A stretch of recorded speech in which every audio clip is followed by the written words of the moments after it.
பல்வேறு தொல்லைகளுக்கும் நெருக்கடிகளுக்கும் ஆட்பட்டு இனி மக்கள் வாழ முடியாது என்கின்ற நிலை உருவான போதுதான் தோழர் லெனின் தலைமையிலே செம்படை புரட்சி செய்து ஜார் மன்னனுடைய ஆட்சியை நவம்பர் 7ஆம் தேதி அன்று வீழ்த்தி ஒரு சோசலிச ஆட்சி ரஷ்யாவிலே மலர்ந்த நாள்தான் நவம்பர் புரட்சி நாள்.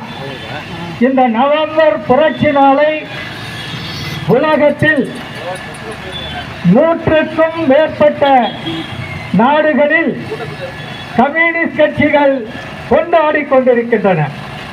உலகத்தில் 195 நாடுகள் இருக்கின்றன. 100க்கும் மேற்பட்ட நாடுகளில் கம்யூனிஸ்ட் கட்சிகள் இருக்கின்றன. அந்த கம்யூனிஸ்ட் கட்சிகள் இந்த உலக புரட்சி தினத்தை கொண்டாடி கொண்டிருக்கிறது. ஏன் கொண்டாடுகிறோம்? இந்த புரட்சி நாளுக்கு ஜாதி, மதம், இனம், மொழி, பிராந்தியம் ஆகிய நிலைப்பாடுகளுக்கு அப்பால் மனிதகுலம் ஓரணியில் நின்று மனிதகுலம் அத்தனைக்கும் உண்ண உணவு, உடுக்க உடை, இருக்க இடம், கல்வி, வேலை, சுகாதாரம் இவை அனைத்தும் உலகத்தில் உள்ள அனைத்து மக்களுக்கும் கிடைக்க வேண்டும் என்கின்ற ஒரு மாபெரும் சித்தாந்தத்தை கொண்டிருக்கிற இயக்கம்தான் கம்யூனிஸ்ட் இயக்கம். இந்த இயக்கத்திற்கு உலகத்தில் எந்த நாடும் சவால் விட முடியாது. இது ஒரு சித்தாந்தம். இந்த சித்தாந்தத்திற்கு எதிராக யார் வேண்டுமானாலும் பேசலாம். ஆனால் அவர்கள் நிலைக்க முடியாது. அது நீர் குமிழகளாக இருக்கும். அது மத அரசியலாக இருந்தாலும், ஜாதி அரசியலாக இருந்தாலும், மொழி அரசியலாக இருந்தாலும், இன அரசியலாக இருந்தாலும் அது நீர் குமிழிகள்.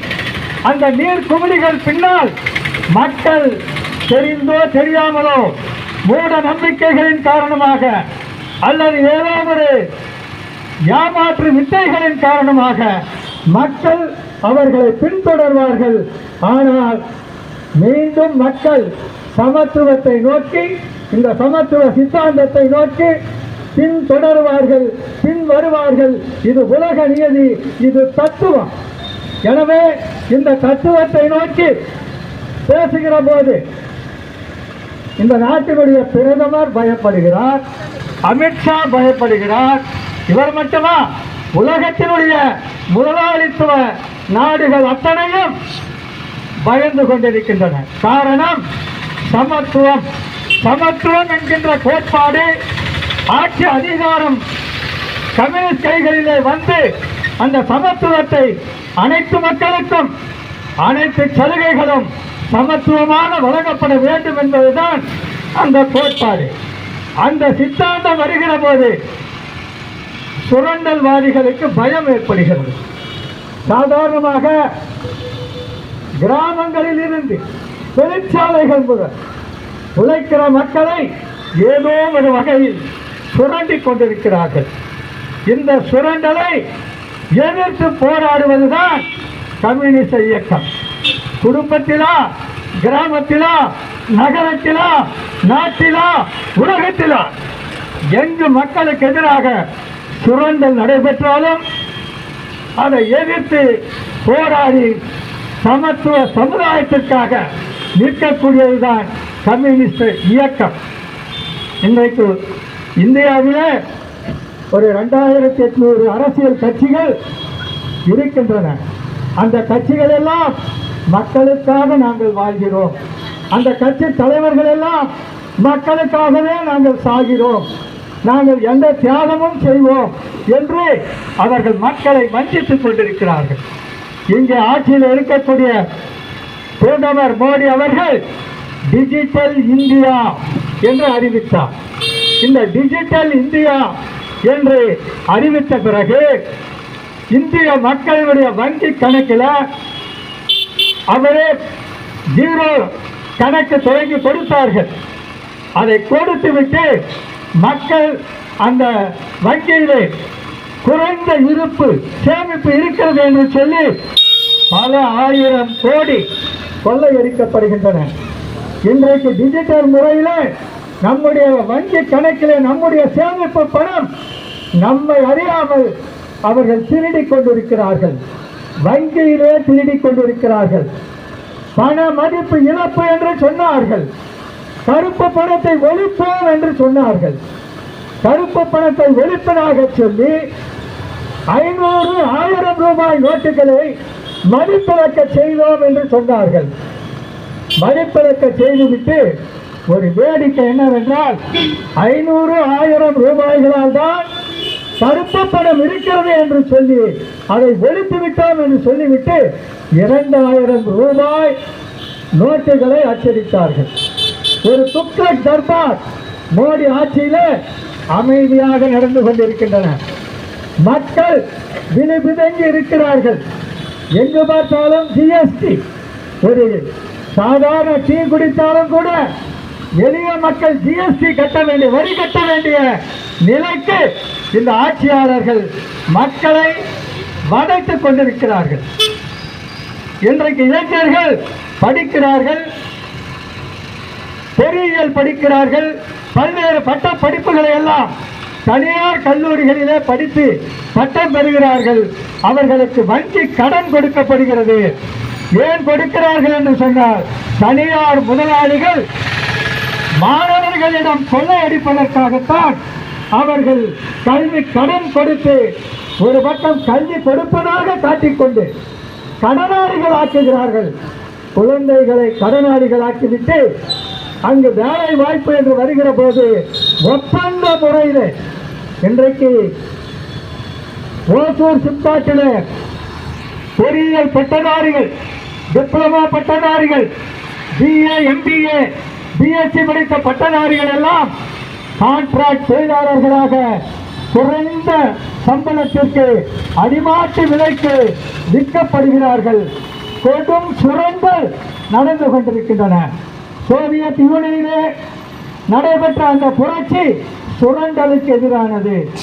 இங்கே சுரண்டல் நவீன முறையிலே இன்று 108 ஆண்டுகளுக்கு பிறகு நவீன முறையிலே சுரண்டல் நடந்து கொண்டிருக்கிறது. இந்த சுரண்டலை எதிர்த்து மக்கள் போராட வேண்டும். மக்கள் போராடினால்தான் நமக்கு விடுவி கிடைக்கும். ஏதோ இந்து மக்கள் இந்து மனம் புண்படுகிறது என்று சொல்லுகிறார்கள். பாரதிய ஜனதா தலைவர்களுடைய, பாரதிய ஜனதா ஆட்சியினுடைய அவலங்களை, மக்கள் விரோத செயல்களை எதிர்க்கட்சிகள் எடுத்து பேசினால் அந்த தலைவர்களை அவர்களுக்கு தெரிந்த ஒரே வார்த்தை தேச விரோதிகள், இந்து மக்கள் புண்படுகிறது என்று சொல்லுகிறார்கள். இன்றைக்கு இந்தியா முழுவதும் 140 கோடி மக்களும் அவர்களுடைய மனங்கள் புண்பட்டு கொண்டிருக்கின்றன. அந்த புண்பட்ட மனதை ஆற்ற வேண்டும் என்று, அந்த புண்பற்ற மனங்கள் விடுதலைப்பட வேண்டும். ஒரு சமத்துவ சமுதாயத்தை நோக்கி நகர வேண்டும் என்றால் ஒரு மதச்சார்பற்ற ஜனநாயக சோசலிச ஆட்சி நிலைநாட்டப்பட வேண்டும், பாதுகாக்கப்பட வேண்டும்.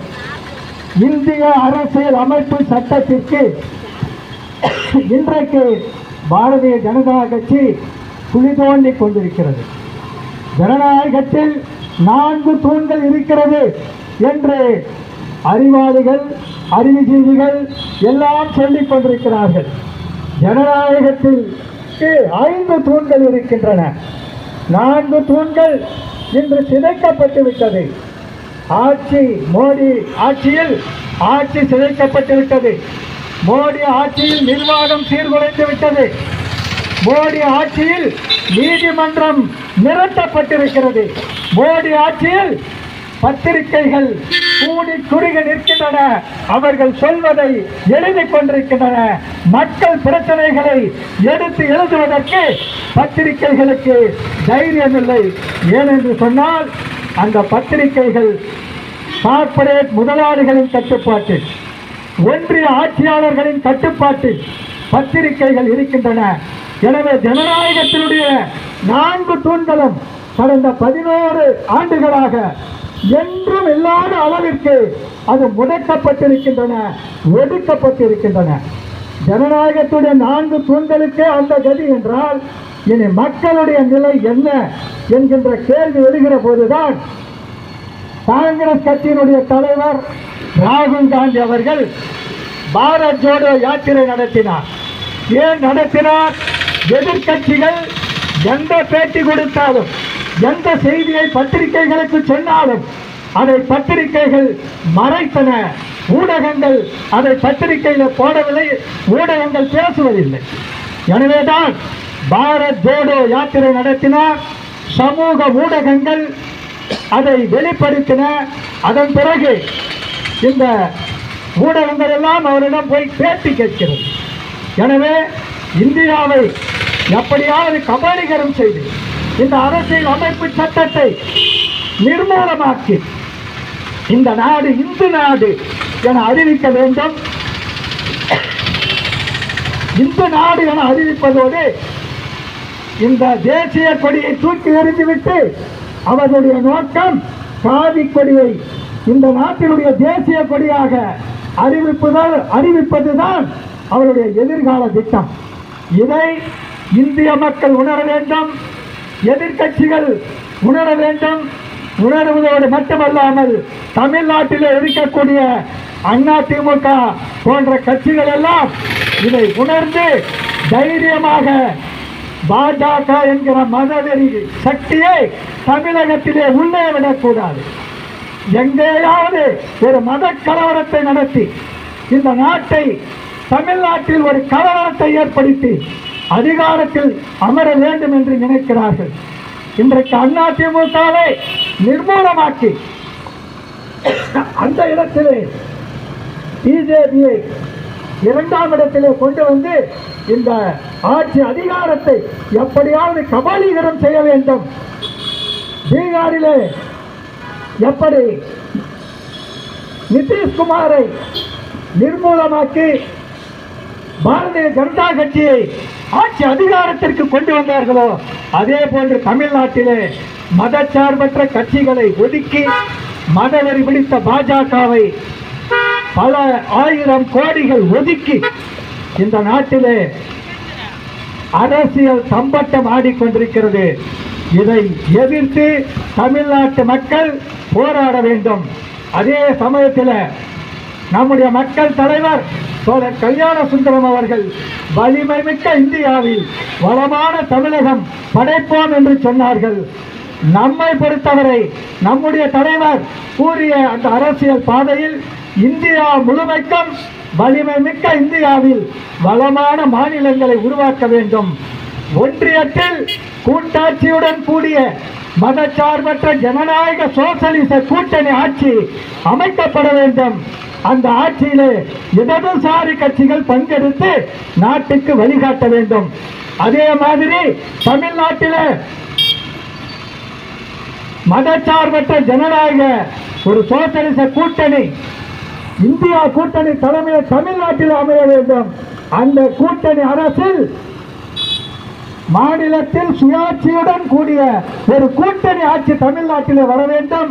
அந்த கூட்டணி ஆட்சியில் இடதுசாரிகள் பங்கெடுத்து நாட்டுக்கு வழிகாட்ட வேண்டும்.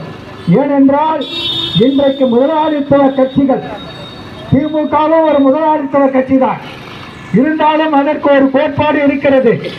மத வெறியை எதிர்த்து, மத அரசியலை எதிர்த்து அது போராடுகிறது. திராவிட கட்சிக்கு ஒரு நோக்கம் இருக்கிறது.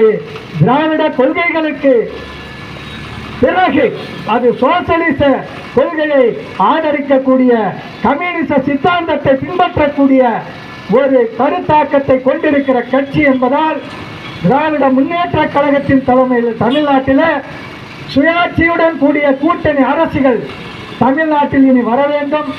ஒன்றியத்திலும் மாநிலங்கள் தோறும் சுயாட்சியுடன் கூடிய ஆட்சிகள் மாநிலங்கள் தோறும், ஒன்றியத்திலே காங்கிரஸ் தலைமையில் கூட்டாட்சியுடன் கூடிய ஒரு கூட்டாட்சியும் இந்தியாவில் வர வேண்டும்.